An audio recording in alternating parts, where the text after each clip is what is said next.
আল্লাহুম্মা আমিন। আল্লাহুম্মা সাল্লি আলা সাইয়্যিদিনা মুহাম্মাদিন ওয়া আলা আলি সাইয়্যিদিনা মুহাম্মাদিন ওয়া বারিক ওয়াসাল্লিম। আল্লাহ তুমি ফিলিস্তিনের মুসলমানদেরকে রক্ষা করো আল্লাহ।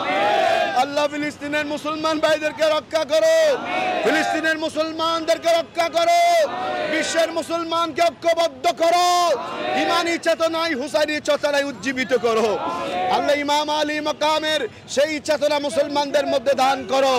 ইমামে হুসাইনের চেতনায় উজ্জীবিত হয়ে মুসলমানের পক্ষে অবস্থান নেওয়ার জন্য সারা পৃথিবীর মুসলমান লিডারদেরকে আল্লাহ তুমি বোধোদয় সৃষ্টি করে দাও।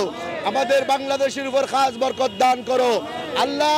আরেকটি বিষয় এখানে কথা বলতে হচ্ছে, ইন্ডিয়ায় ভারতে মুসলমানদের অক্ষ সম্পত্তির বিরুদ্ধে ওয়াকফ বিল, বিতর্কিত বিল পাস হয়েছে।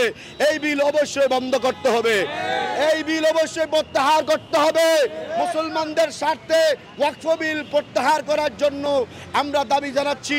আল্লাহ মুসলমানকে ভারতের জমিনে আমান রাখো আল্লাহ, মুসলমানকে, বিশ্বের মুসলমানকে আল্লাহ আপন আপন জায়গা নিরাপদ রাখো আল্লাহ। সারা দুনিয়ার মুসলমানকে তুমি ঐক্যবদ্ধ হয়ে বাতিলিঙ্গ মার্কিন কাফির শক্তি নাস্তিক্যবাদের বিরুদ্ধে, ইহুদ নাসরার বিরুদ্ধে আল্লাহ ঐক্যবদ্ধ হওয়ার তৌফিক দান করুন।